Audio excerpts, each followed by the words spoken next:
आखिरकार वही हुआ जिसका डर था। इंडोनेशिया ने भारत का 2,90,000 टन रोक दिया है। भारत सरकार क्या कदम उठाएगी अब? तो वहीं दूसरी तरफ भारत ने अपने 17 साल पुराने कानून को बदल दिया है, नियम को बदल दिया है और इस बदलाव से सबसे ज्यादा बौखलाहट चीन और पाकिस्तान के अंदर हो गई है, जो परमाणु शक्ति संपन्न देश है। जानेंगे क्या है मामला जिसकी वजह से खुद भारत में भी कुछ छिटपुट बातें होनी शुरू हो चुकी है और मामला बहुत दूर निकल चुका है। आइए जानते हैं इन खबरों को विस्तार से। जैसा कि हमने आपको बताया था कि इंडोनेशिया के अंदर एक बड़ा बदलाव हुआ। इंडोनेशिया ने ये सोचा कि चलो रूस यूक्रेन की लड़ाई के बाद तेल की कीमतें आसमान छू रही है, हम इस वक्त इस चीज का रिस्क नहीं ले सकते हैं, इतना ज्यादा रेवेन्यू हम नहीं लगा सकते हैं जब महामारी का काल है और पर्यटन वगैरह कई सारे उद्योग प्रभावित हो रहे हैं। उन्होंने उपाय निकाला कि पाम ऑयल से बायोडीजल बनाने का काम शुरू कर दिया। अपने ही देश में जब पाम ऑयल की इतनी ज्यादा खपत होने लगी तो फिर काला बाजारी भी शुरू हो गया और काला बाजारी शुरू होते ही महंगाई भी बढ़ने लगी इंडोनेशिया के अंदर। अब इन सारी चीजों को कंट्रोल करने के लिए इंडोनेशिया ने एक तो एक्सपोर्ट पर बैन लगा दिया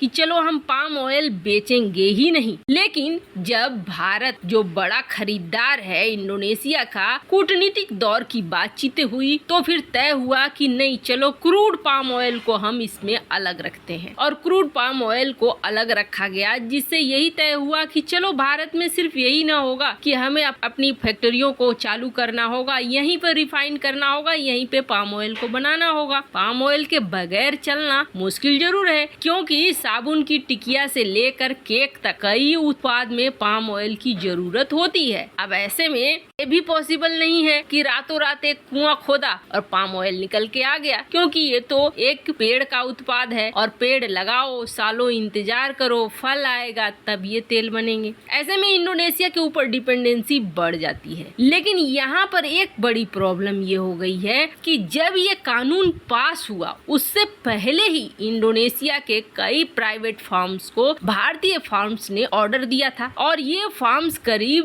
2,90,000 टन का तेल मंगवा रही थी। पर अब क्या हुआ है कि जैसे ही ये ऑर्डर पास हुआ है वैसे ही इन तेलों को भी रोक दिया गया है। कंटेनर से भरे शिपमेंट को कथित तौर पर रोका गया है, जो अब भारत में आने मुश्किलों का सामना कर रहे हैं। जाहिर तौर पर अब जिन्होंने खरीदा है, जो भारतीय प्राइवेट फर्म है, वो चाह रही है कि भारतीय सरकार इस मामले में इंटरफेयर करे, किसी तरीके से इस चीज को हल करे। इसके जहां सबसे बड़ी समस्या शुरू हो चुकी है और इंडोनेशिया में इतने तेल फंस चुके हैं हमारे, अब इसे जल्द से जल्द रिलीज करवाना होगा ताकि भारत में फिर खाद्य तेल का संकट खड़ा न हो। जैसे आपको बता दे, इंडोनेशिया की जो पाम ऑयल इंडस्ट्री है और उसका एसोसिएशन है गैप की, वो भारत के गवर्नमेंट एजेंसियों के साथ बातचीत कर रहा है ताकि इस समस्या का समाधान निकाला जा सके और इस समस्या का समाधान जल्द से जल्द निकालना बेहद जरूरी हो गया है। इसे आपको बता दे, हर महीने भारत 7,000 टन मंगवाता है और जिसमें से आधा 2,90,000 आसपास आधे के फंस चुका है इंडोनेशिया में। जहां एक तरफ ये हो रहा है तो वहीं दूसरी तरफ भारत सरकार ने रातों रात एक नीति को बदल दिया है और मजे की बात ये है कि इस नीति को बदलने से जहां भारत के पड़ोसी दुश्मन देशों में हलचल मची हुई है, तो वहीं कुछ ऐसे तत्व भारत में भी हैं जिन्होंने सुप्रीम कोर्ट का दरवाजा भी खटखटा दिया है। दोनों परमाणु शक्तियों से संपन्न चीन और पाकिस्तान वो हड़बड़ा रहे हैं कि भारत ने नीति बदली है। जब 1971 की लड़ाई हुई भारत और पाकिस्तान की, उसके बाद 1999 की भी लड़ाई हुई, तब एक्सपर्ट बैठ गए पाकिस्तान के कि आखिर ऐसी कौन सी बात है कि तीन लड़ाइयां हमने भारत के साथ लड़ी और तीनों ही लड़ाइयां हमने हारा। क्या भारत को हम जीत पाएंगे या नहीं जीत पाएंगे? एक बड़ी लंबी इस पर रिपोर्ट बनी, लंबा अध्ययन किया पाकिस्तानी एक्सपर्ट ने, चीनी एक्सपर्ट ने, और जिसके बाद जो तथ्य निकल कर आए वो तथ्य ये कहने लगे कि भारत से चीन सीधी लड़ाई कभी नहीं जीत सकता है। दोनों दोनों ही देश परमाणु संपन्न है। वैसे तो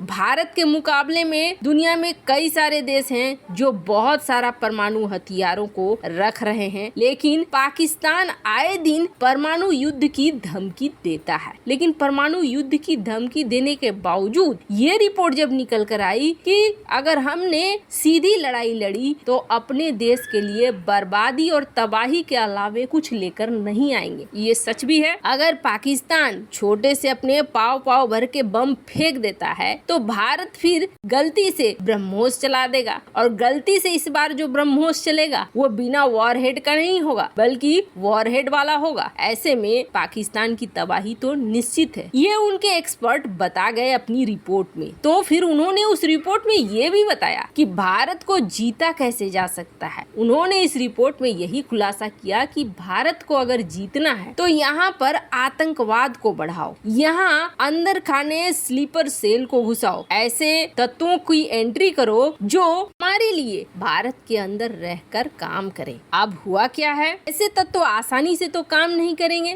बिना ठन गोपाल के कुछ होता नहीं है। ऐसे में उन तक पैसे कैसे पहुँचाए जाए? पैसे पहुँचाने के लिए एक बड़ा माध्यम बन गया फॉरेन फंडिंग। फॉरेन फंडिंग पर आज तक नकेल नहीं थी। आराम से विदेशों से पैसा आता था, किसी एनजीओ के नाम पर, किसी संस्था के नाम पर। यहाँ के बहुत सारे, ऐसा नहीं है कि सारे एनजीओ एक ही तरीके के हैं, कुछ एनजीओ ऐसे भी हैं जो सचमुच बहुत मानवता का काम करते हैं, अच्छा काम करते हैं, बाहरी पैसे का सदुपयोग करते हैं। लेकिन कुछ ऐसे एनजीओ भी पकड़े गए जो इन पैसों का इस्तेमाल भारत विरोधी तत्वों को पैसा देने के लिए करते हैं। बड़े पैमाने पर होता है। केरल में इस तरह की कई रिपोर्टें निकल कर आई थी कि बहुत सारी संस्थाओं का नाम आया था जहां सीधे तौर पर फॉरेन फंडिंग आती है, और ये फॉरेन फंडिंग भारत में उन तत्वों तक पैसे को पहुंचाती है जिससे भारत के अंदर अस्थिरता आ सके, आतंकवाद को बढ़ावा मिल सके। भारत के पास तो कुछ ऐसा नियम कानून होगा। ये नियम कानून था फॉरेन कंट्रीब्यूशन नाम पर, लेकिन उसमें बड़ी लुचपुच थी, जिसके बाद 2020 में सरकार ने बदलाव, और इस बदलाव में अब डाल दिया कि नहीं, तुम ऐसे नहीं ले सकते हो किसी भी तरीके की फॉरेन फंडिंग। संसद में इसका बदलाव किया गया और चाहे या न चाहे विपक्षी भी मिलकर इस प्रस्ताव को पारित कर दिया। लेकिन भारत के अंदर भी तो कुछ तत्व हैं, वो सीधे पहुंच गए